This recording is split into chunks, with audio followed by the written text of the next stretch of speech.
خداوند آپ سب کو برکت دے۔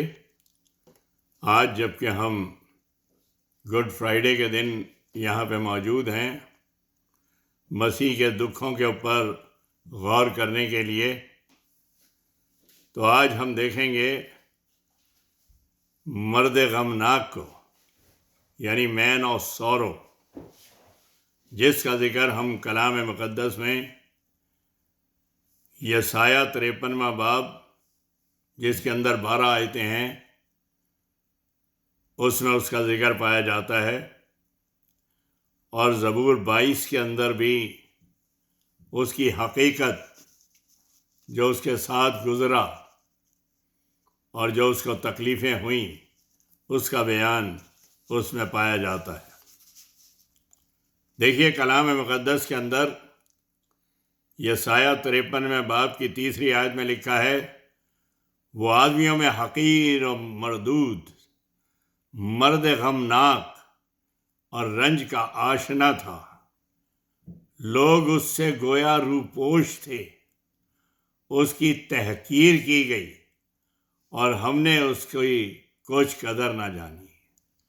آدمیوں میں حقیر مردود تھا، خدا کا مارا کوٹا تھا، مرد غمناک تھا، غم میں ڈوبا ہوا، رنج کا آشنا تھا، رنج سے بھرا ہوا تھا، لوگ اس سے روپوش تھے، اس کی حقیقت کو نہیں سمجھے ہوئے تھے، اس کی تحقیر کی گئی، اس کی حقارت کی گئی، برا بھلا کہا گیا، اور ہم نے اس کی کچھ قدر نہ جانی۔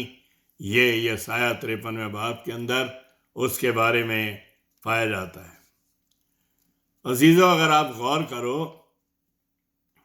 تو مسیح کی زندگی کے یہ 2 دن جو کہ جاں کننی کا یعنی مونڈی تھرسڈے، جس رات وہ پکڑوایا گیا، جب اس نے روٹی لی اور شکر کر کے توڑی، اس کی زندگی کا بہت زیادہ دکھ کا دن تھا جب وہ باغ گثمنی میں پہنچا۔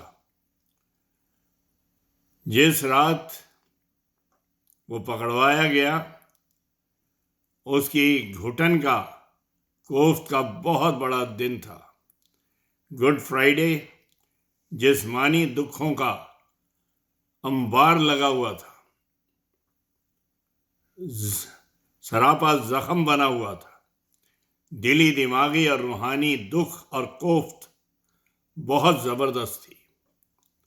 لہذا آج ہم سفرنگ سیویئر کے دکھوں کی گھڑی پر نگاہ کریں گے۔ مسیح خدا تھا، عالم الغیب تھا، سب کچھ جاننے والا تھا، سب کچھ اسے نظر آ رہا تھا، اسے اپنی موت نظر آ رہی تھی، اسے وہ دکھ نظر آ رہے تھے، وہ روحانی دکھ نظر آ رہے تھے، دماغی دکھ نظر آ رہے تھے، کس طریقے سے شاگرد چھوڑ کے چلے جائیں گے، ڈینگے ہانکنے والے پطرس جیسا تیرے ساتھ قربان ہونے کے لیے بھی تیار ہوں، وہ بھاگ جائے گا۔ اور اس کے علاوہ اس کو دکھ پہنچا یہودا اسکروتی کے ذریعے سے بھی۔ یہ سارے دکھوں کا انبار لگا ہوا تھا، اور اس نے پھر بھی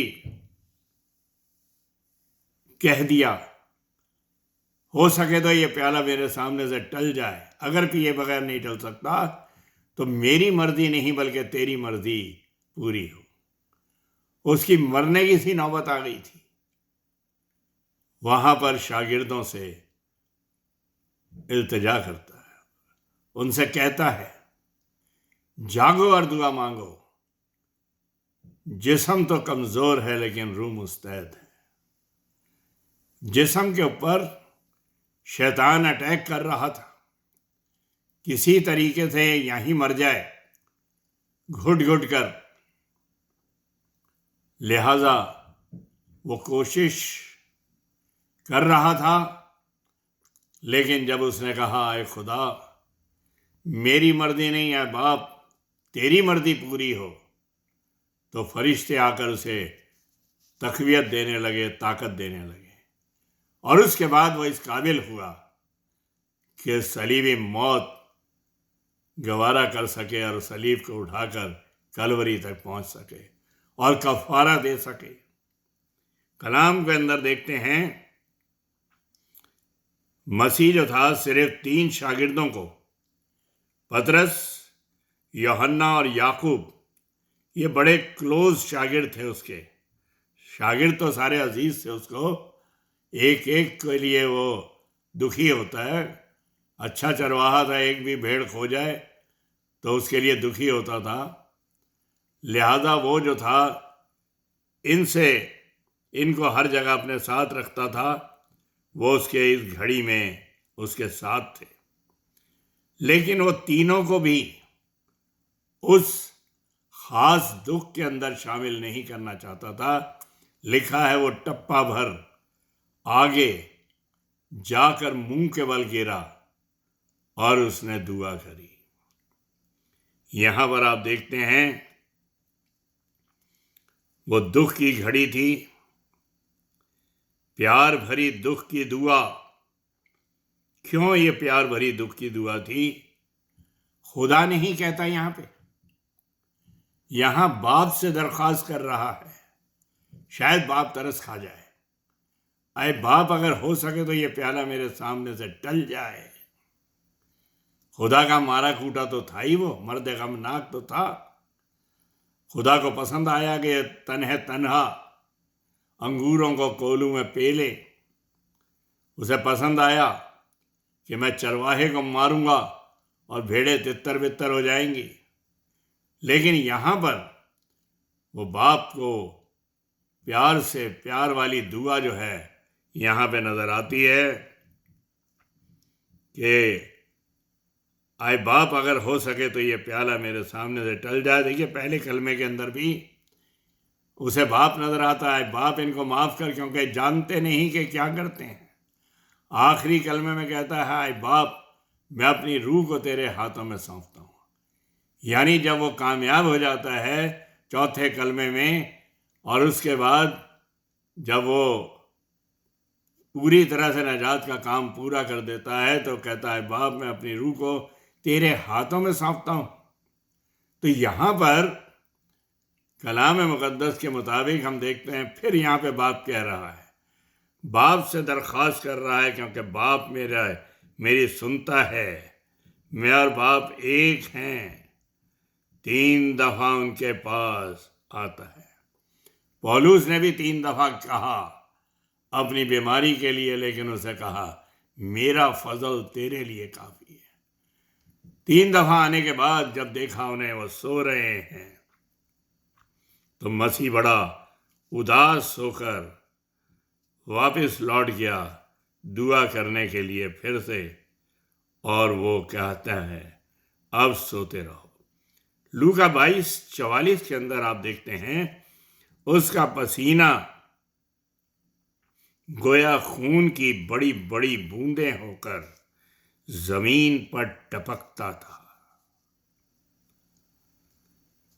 عزیزو، دماغی طور پہ ٹینشن میں تھا کہ ڈینگیں ہانکنے والا پطرس انکار کرے گا، یہودا غلام بنا دے گا، 30 سکوں میں حساب کر دے گا، پیار کی بڑی نشانی بوسہ دے کر گرفتار کروائے گا، کتنا بڑا دھوکہ دے گا وہ، اور سارا صلیبی دکھ، مینٹل پریشر اتنا بڑھ گیا تھا کہ اس کا لہو ان مساموں میں سے، ان پورز میں سے نکل پڑا اور خون ٹپکنے لگا۔ گویا خون کی بوندیں ایک تلاری سی بن گئی، وہ ٹپکنے لگیں۔ دیکھیے کلام کے اندر ایک چیز آپ دیکھتے ہیں، ہمیں لگتا ہے کہ مسیح نے صلیب پر ہی خون بہایا۔ ارے گثمنی میں بھی اس نے شروع کر دیا تھا یہ کام۔ گثمنی میں لہو ہمارے دلوں کے لیے اپنے دل سے باہر نکال رہا ہے۔ وہ ٹپکتا ہوا لہو ہمارے دلوں کی زمین پہ گر رہا ہے تاکہ ہمارے دلوں کو وہ پاک صاف کر دے۔ اس کے لہو کی بوندیں بہت پریشیس اور بہت قیمتی ہیں۔ بیش قیمت اس کا لہو ہماری زندگی کے لیے، گنہگاروں کی زندگی کے لیے نجات کا پیغام لے کر آتا ہے۔ دیکھیے، اب چلتے ہیں زبور 22 کے اوپر۔ مسیح کو گنہگار اور لعنتی بنا کر کلوری پر مصلوب کر دیا گیا، کیونکہ لکھا ہوا کلام پر جو دار پہ لٹکایا گیا وہ لعنتی ہے۔ صلیبی موت مینز لعنتی موت۔ پیٹھ پر کوڑوں کا حل چلا ہوا تھا، ساری ہڈیاں اکھڑ جاتی تھیں۔ جب صلیب کو گڈھے میں ڈالتے تھے اور جھٹکے سے اسے کھڑا کرتے تھے تو ساری ہڈیاں اکھڑ جاتی تھیں۔ زبور 22 میں وہ کہتا ہے، میں اپنی سب ہڈیاں گن سکتا ہوں۔ یہ حقیقت تھی کہ اس کی ساری ہڈیاں اکھڑ چکی تھیں۔ وہ ان جوڑوں کو جو الگ ہو گئے تھے تکلیف دے رہے تھے، اور وہ کہتا ہے میں اپنی ساری ہڈیاں گن سکتا ہوں۔ زبان تالو سے چپک گئی تھی، یوں ہی نہیں کہہ دیتا وہ میں پیاسا ہوں۔ ساری رات کیفا کی عدالت میں، حنا کی عدالت میں، ہیرودیس کی عدالت میں، پھر پلاطس کی عدالت میں، ایک طرح سے فٹ بال کی طرح ادھر سے ادھر مارا پیٹا جا رہا تھا، گھونسوں سے مارا جا رہا تھا، سرکنڈوں سے مارا جا رہا تھا، اور اس کی حالت بہت خراب تھی۔ تھکا ماندہ صلیب پہ چڑھا ہوا، لہو بہہ رہا ہے پشت مبارک سے، سر سے لہو بہہ رہا ہے، ہاتھوں اور پیروں کے سوراخوں سے لہو بہہ رہا ہے، اور اسے پیاس نہ لگے۔ آخر وہ کامل انسان تھا، کامل خدا بھی تھا، کامل انسان بھی تھا، اور وہ اس سمے بہت بری حالت میں تھا۔ زبان تالو سے چپک گئی، اسی لیے کہتا ہے میں پیاسا ہوں، پیاسا ہوں۔ اسے حقیقت میں جسمانی طور پر پیاس لگی ہوئی تھی۔ زبور 22:1 کے اندر کہتا ہے، آئے میرے خدا تو نے مجھے کیوں چھوڑ دیا؟ ارے دنیا نے چھوڑ دیا، رشتہ دار دور چلے گئے، صرف صلیب کے اوپر عزیز شاگرد اور 3 مریم تھی، ماں تھی مریم مگدلینی اور دوسری مریم، اور یہ جو تھا نگاہ کر رہا ہے اس کے اوپر، ان کے اوپر ترس آ رہا ہے اسے ان کے اوپر، لیکن اسے افسوس ہو رہا ہے، سب نے چھوڑ دیا لیکن تم نے مجھے کیوں چھوڑ دیا؟ عزیزو، کلام کی یہ حقیقت ہے، یہ سلویشن پلان ہے۔ اگر مسیح نہ چھوڑا جاتا تو ہم چھوڑ دیے جاتے، اگر مسیح بچا لیا جاتا تو ہم بچائے نہ جاتے۔ اس نے اس کام کو پورا کیا۔ انسانیت گناہ کر کے فردوس سے نکال دی گئی تھی، بہشت سے، پیراڈائز سے۔ وہ ڈاکو کو اپنے ساتھ پیراڈائز میں لے جا کر ظاہر کر دیتا ہے کہ میں نے اس کام کو پورا کر دیا ہے، اور صرف اس لیے کہ اسے پیاس لگی تھی۔ پانی پینے کے بعد اس نے کہا پورا ہوا۔ چوتھے کلمے کے اندر نجات کا کام اس نے پورا کر دیا تھا۔ ڈاکو کو فردوس میں لے گیا تھا، یعنی انسانیت کو پھر جہاں سے وہ گری تھی فردوس سے وہاں پھر لے جاتا ہے اور خدا سے ملا دیتا ہے۔ خداوند یسوع مسیح اگر چھوڑا نہ جاتا تو ہماری نجات نہیں ہو سکتی تھی۔ اسی لیے اس نے کہا کہ آئے میرے خدا تو نے مجھے کیوں چھوڑ دیا؟ اس لیے چھوڑ دیا تاکہ ہمیں باپ سے جوڑ دے۔ باپ نے منہ چھپا لیا تھا، کفارہ پورا ہو چکا تھا، اور پھر آپ دیکھتے ہیں کہ آخری کلمے کے اندر جب باپ کا چہرہ نظر آتا ہے تو کہتا ہے اے باپ میں اپنی روح کو تیرے ہاتھوں میں سونپتا ہوں، کیونکہ اس سمے وہ ایک طرح سے فتح یاب ہو چکا تھا۔ باپ خوش تھا، اس نے اپنا چہرہ دکھا دیا تھا، اور اس کی روح کو وہ قبول کرنے کے لیے اپنے ہاتھ کو بڑھاتا ہے، اور وہ باپ کے ہاتھوں میں اپنی روح کو سونپ دیتا ہے۔ عزیزو، مسیح کا دکھ کلام مقدس کے اندر دیکھتے ہیں 22ویں باب کی 14ویں آیت کے اندر، میں پانی کی طرح بہہ نکلا، میرا دل موم کی طرح پگھل گیا۔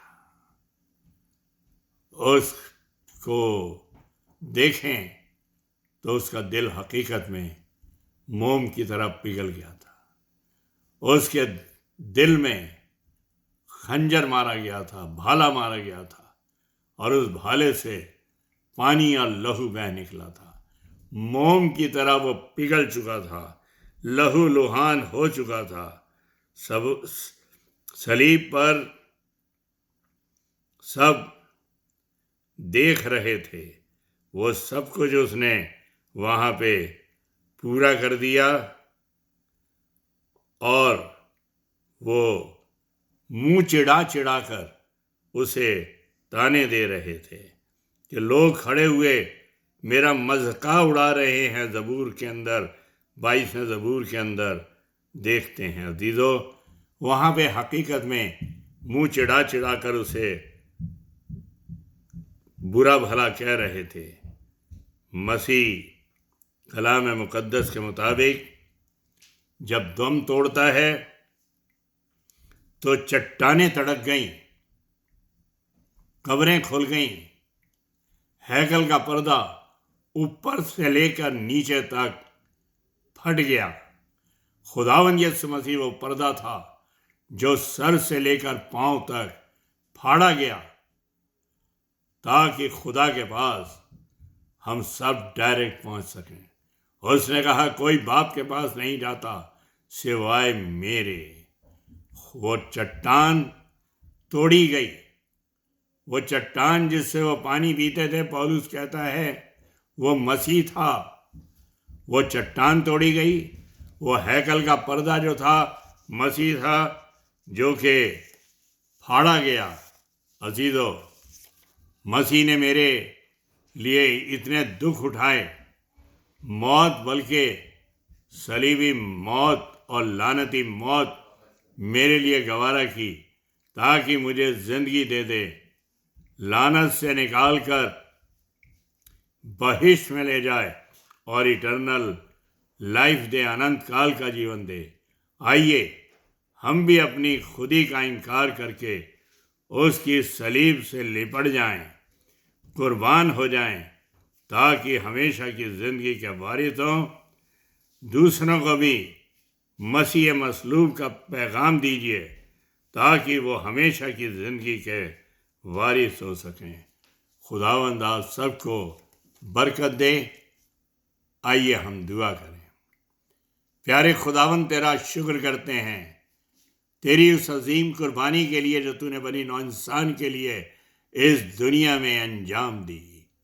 آج اگر ہم زندہ ہیں یا دنیا زندہ ہے تو تیرے فضل کے ماتحت زندہ ہے، ورنہ گناہ کی مزدوری موت تھی۔ سب نے گناہ کیا تھا، سب فنا ہو جاتے، لیکن تو نے اپنی لہو بہا کر، اپنی قربانی دے کر ہمیں بچا لیا اور خدا سے ملا دیا۔ اس کے لیے ہم تیرا شکر کرتے ہیں۔ آگے بھی ہماری زندگیوں کو اپنے لیے استعمال کر، تیرے ہی مقدس، مبارک اور زندہ نام میں یہ مانگتے ہیں، آمین۔ God bless you.